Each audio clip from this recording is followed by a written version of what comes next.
Hi everybody, just to let you know that as you can hear in the background, there's a fair amount of banging going on. So this will be a slightly interrupted episode. Simon's laughing because it's been a hairy one. It will come out in the course of the conversation that follows why this is the case, but please bear with, and normal non-bagging service will be resumed next week. It will be back to scratchy dogs and bird song.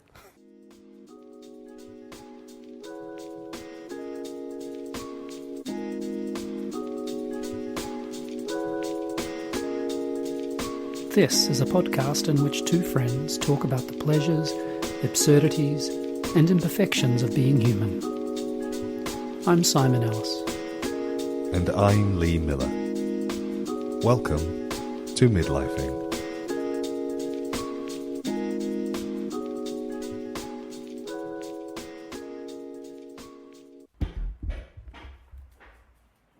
Oh my God.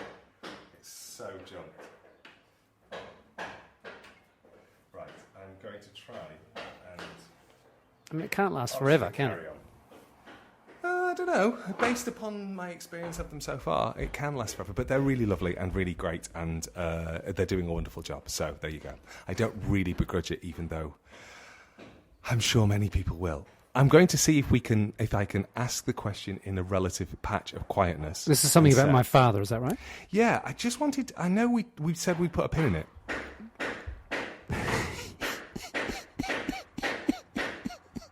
But I was thinking about the fact that he said to your then partner that you weren't for the long haul. Oh. Okay. You've said enough. And Thanks.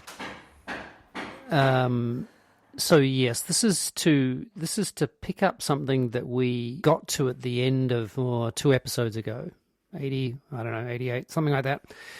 And my father was weeks from death, and I remember I was taking him to the hospital for some radiation therapy, actually. And he said, about insert name of ex-girlfriend, you're quite serious, aren't you? And I said something like, I know what you're going to say, which is hilarious because I didn't. And he just said to me that I don't think... this person, she's a good choice for you. And he gave me a series of reasons why that was the case. And mostly they were about things to do with, I'm going to say, intellectual curiosity. And I don't think he was saying that one should have intellectual curiosity and it's better than not having it or anything like that. It was just, he was expressing something about an irreconcilable difference. Are you there still? Yeah, I'm just listening. Yeah. And then he also had contrived to speak to her and separately and said that he's driven and you won't get a look in, and you would be foolish to spend your life with this human being. And of course I only know that because she and I we compared notes. Yeah. And our relationship didn't, as you well know, and all listeners already know, it didn't survive. And I think he was pointing out things that both of us knew already. And we struggled on for another. It was always very bitty, stop-starty. And I don't think I treated her very well at all, actually, in different ways. I was doing my best in my mid-20s kind of way. And that was it. So, yeah, so what is it about that? That is this the fact that he attempted to intervene? I think it's the intervention. It's a thing that... it's a thing that I don't understand. It's a thing that I don't understand. So what's there not... I mean, certainly it's risky in the sense that, I guess, depending on your relationship, he was a pretty fine judge, except at dinner parties, a pretty fine judge of and what it is that he could and couldn't say. Yeah. And so he had a tremendous leavening effect on our family. the six of us, or seven once Rebecca was born in 1980. And by that I'm six including him. By that I mean he was able to navigate the differences in our temperaments pretty well, pretty extraordinary. In fact, one of the things when he died was that it really did it kind of, I think it's fair to say it revealed the cracks in our family in a particular way, that he was good at.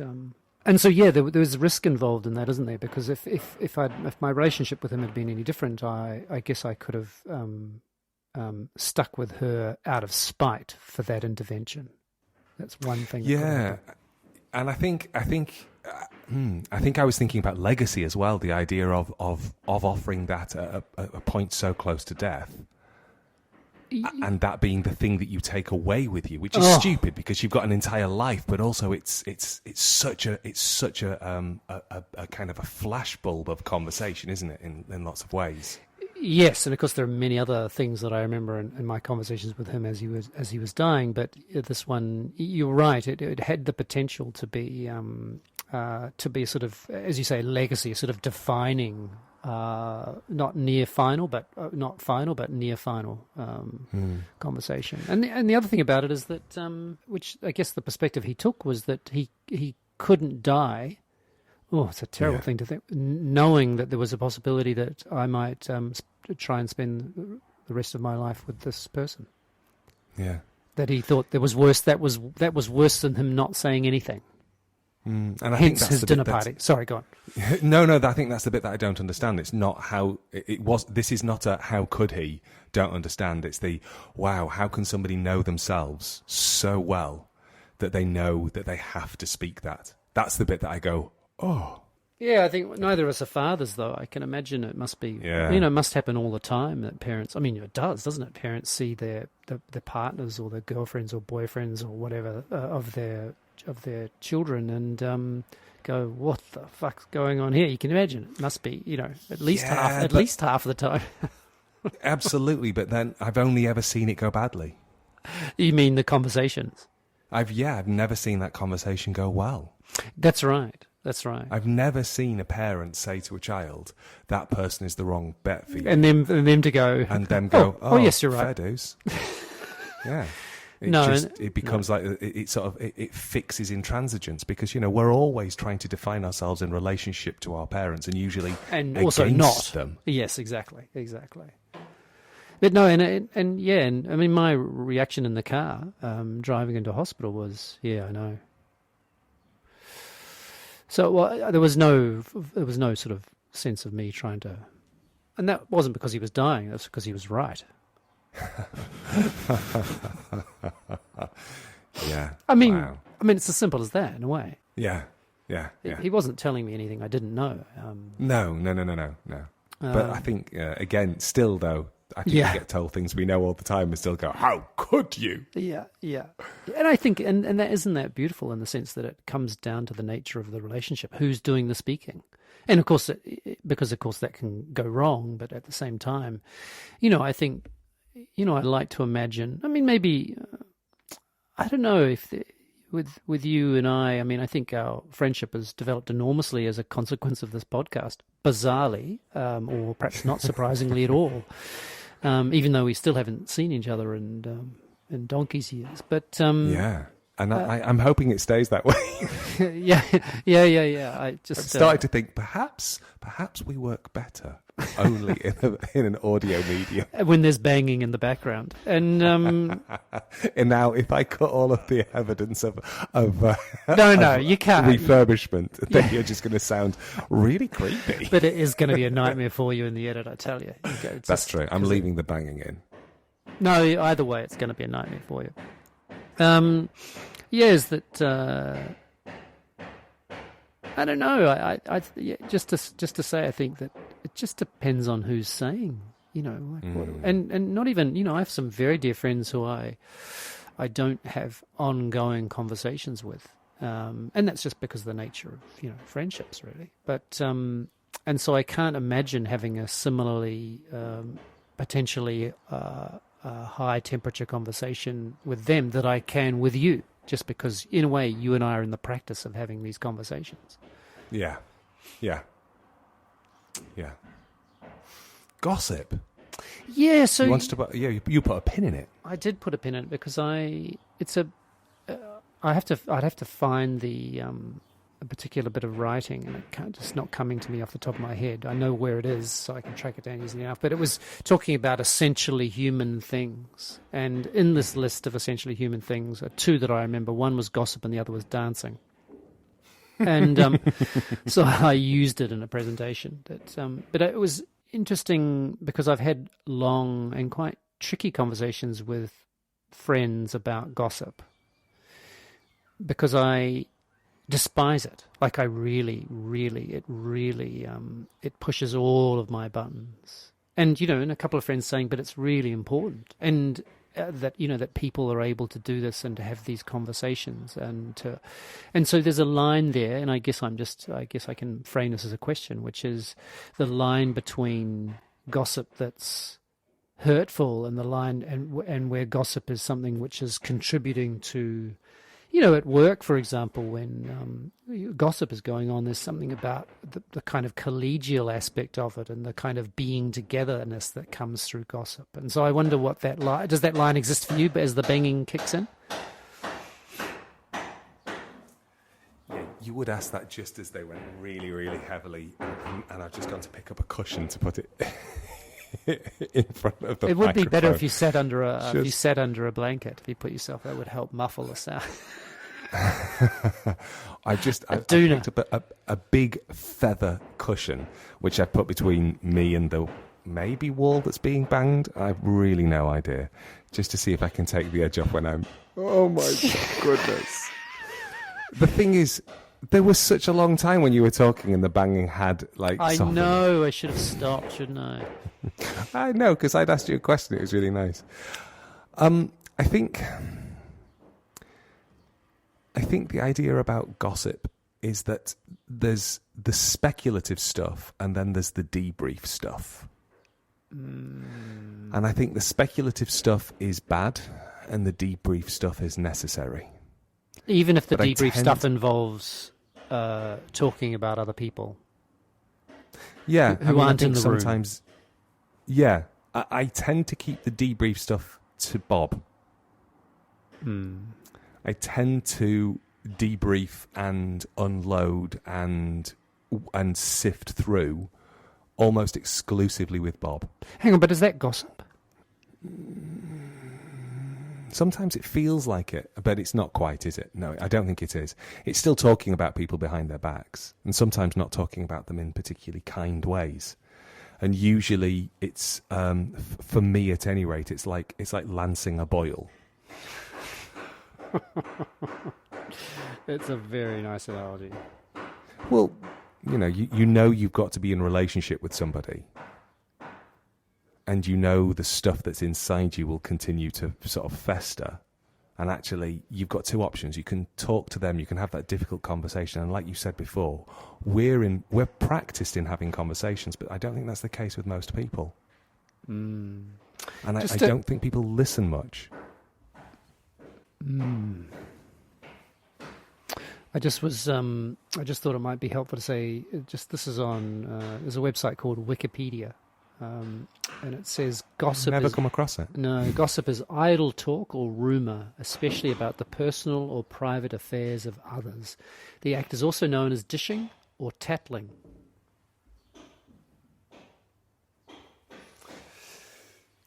Then perhaps I'm not talking about gossip at all, am I? I don't know, though. I think it is. There are some things that I need to say out loud to get them out of my body or out of my head. Well, actually, my head and my body are the same thing, so I don't quite know why I'm trying to make a distinction. That sounds like expressing yourself. Yeah, and some of the things feel heavy, and I just need to get rid of them so that I can be with the person with whom the heaviness sits without having to negotiate the heaviness. So I will unload those things at Bob's door, so that then I can sort of sift through them, and then she can give counsel and go, well, yeah, but or, oh, God, they sound like a dick, or, whatever. Yeah. Or we should go now. This dinner party wasn't the place to bring it up, Lee. So you abhor it? I think because I understand it to be about like the currency of information and using information, whether that information is accurate or not, as currency and as for the creation of something. And what is being created is well, I would say at the heart of much gossip is theming and using. You and I are in this, the three of us or the four of us or the two of us, so we're having this conversation, which is private and not, it's about them, but doesn't include them. And of course there is aspects of that, which is really important, but it's just who and how it's at the expense of others is the thing that you said that I abhor, that makes my skin crawl. Do you think it's always at the expense of others? Can it never be to save somebody else's feelings? Oh, it's not always at the expense of others. No, absolutely not. I do think there are times when it's an incredibly important and incredibly way of cohering groups of people, but it's when it's at the expense of others, or it's when that its currency is the lives of others, and again, that can be in a really important thing, as you and I could be talking about something, a third party who we know, and we're trying to figure out what's the best way to act, and we're worried about them doing this, and maybe they're doing that. So there's something gossipy about that, but it's like supporting it. And also I'd like to imagine that we could potentially have that conversation with that person with us, that we're not saying anything that that person wouldn't be able to hear, or that we would never want them to hear.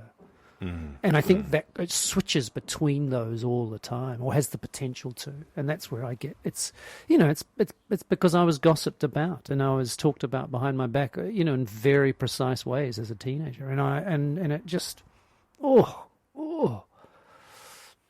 Yeah, I think that's probably why I save those ugly conversations for Bob. Yeah, because they feel so, in some instances, necessary. To, like I say, to lance the boil of a discomfort that I know cannot be fixed by being in direct dialogue with the person, because effectively what I'm saying is I want you to stop being you. Because you are not the version of you I like right now, or and sometimes it is just necessary to go, they're doing this thing that makes me really cross, and then for Bob to say, but that's the thing that allows them to do that thing that you really like. So you just have to sit with that discomfort in order to have all of the joy of them. Yeah, and this is to me, that's you're at the heart of that, really, which is, I think it speaks to a certain maturity. I don't want to accuse you of maturity, just to be clear. God forbid. Is that I think that's something which is the recognition. What you've just described, I think, is really beautiful and really extraordinary, in the sense that it's the recognition as you get older that, and it's so easy to say in the abstract, but and much more difficult in the flesh, or in real time, which is wow, each of us, I can annoy this person as much as there are so many sides to me, that there are aspects of me that are going to really annoy these people, and aspects of me that they take a great deal of pleasure in, and that we're all those things to each other, and it's like the opposite of when we're teenagers, which is sort of the idea of looking for someone or a friend who's perfect, or who's going to fit, that we're going to fit. What's that? So and I just it's really, I mean, it's a very obvious thing to say in a way, and yet I think, as I say, in the flesh, when we're having those encounters, it's so easy to forget. Yeah, it's absolutely easy to forget, and I think that it's in those moments of forgetting that we usually find ourselves drifting away from people, isn't it? Yeah, and or that we choose to focus on. I'm not even sure if it's a choice. I think it's that it's like it's like an allergic reaction. An allergic reaction to something can feel so overwhelming, and then you think about it. If you think about it like rationally and logically, and you can take yourself out of the embodied experience of it, which you can't. But it's like, well, my eyes are a bit itchy, but my lungs are fine, my toes are fine, my fingers are fine. Why am I walking the around hyper presence of a rash? And as if it is the biggest thing. And actually, if you stop and think about the sensation, it's actually really not that much. I know it's friend-based water torture, isn't it? Well, there's been a lot of work done about the how to negotiate and navigate chronic pain, and a lot of that work into chronic pain is about trying to acknowledge those bits of you that are not in pain, and also finding language for it as well, so that you can start to notice on particular days, or image for it. If it's not language, maybe it's image for it, so that you can go, oh, actually today it's barbed wire, it's not broken glass. So there's those senses of something that is changing. I mean, I know I've gone from a mild allergic reaction to chronic pain as if they're the same thing, and I don't mean that. I was only thinking there of the kind of the meditative and brain training games that have been played in a clinical space to try and intervene into something that otherwise tends to be treated with increasingly heavy drugs that are rarely successful. And also the psychological sense of it being fixed, that this is, the word chronic, it speaks volumes about our kind of medicalized relationship to pain. Yeah. And I think we might have a chronic relationship to discomfort with friends. So we focus on the rash, or we focus on the thing that is bothering us, and we forget all of the joy that they bring us. And I say this as somebody who's absolutely guilty of it. So I'm not sort of... Oh, same here, yeah. But I do find, for me, and again, I think, I mean, if you can find a person that can hold this with you, maybe this is what people have therapists for. Maybe I should start giving Bob £48 an hour. If you can find a person cheap. who you can... Wow, that's you clearly haven't been going to a therapist lately in London, at least. No, I haven't. That's how much I would pay for a massage. Yeah, more like 80 plus, Holy 80 to mother 100. Oh yeah, 100 plus for sure. Why are we? Should we retrain? Yeah, I think we're maybe we could do some live sessions with people, so they can call in and we can do our best, and everyone else can listen. I think technically we should do some training first, Simon. I don't think we should just do some live sessions. We don't have to call ourselves that. We can just say that we're having... Oh, if we call ourselves life coaches, we can do it for nothing. We can not do it for nothing, but we can do... We don't need any training. And I know there's at least one life coach who's listening going, how very dare you? I don't know enough about life coaches. I only really do know one. And I only know them tangentially, and I can't speak to their training, so I feel like I'm going to have to do an embarrassing climb down because I just don't know. I made a simple and silly gag at the expense of cheap gag. No, and that's normally my role in this duet. Yeah. I don't usually. Yeah, that's true, but I am at least doing the mea culpa, mea maxima culpa as soon as is humanly possible. Yeah. No, life coach. Anyway, I'd love to hear from people if you've got any ideas about what you and I should do next. I know you love your job, and I quite like my job, but just in case. Oh, but if people are prepared to pay me £100 an hour to sit and listen and go, sounds awful, I'm really happy to accept that as... quite a difficult job. I would imagine that being a therapist would be one of the more difficult jobs. Was that a pigeon in the background, by the way? It probably was. I've got pigeons out of my window right now. I can see a swallow's just gone past. I love swallows. I can see a collared dove and... I think it might have been the dove. Two parakeets. The two parakeets are being quite quiet because you would know if the parakeets were singing. Yeah, it's true. I think though, just to say, just enjoying the conflagration of sounds that have come from your part of the podcast today. But No, just that for it to be your job, and that that extraordinary responsibility of listening and carrying. Yeah, amazing. Yeah, absolutely. Lucky they're well trained. Huh?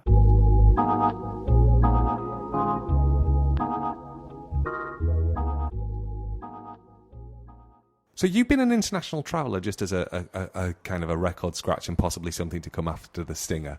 How was Italy? You had dare I say, a holiday?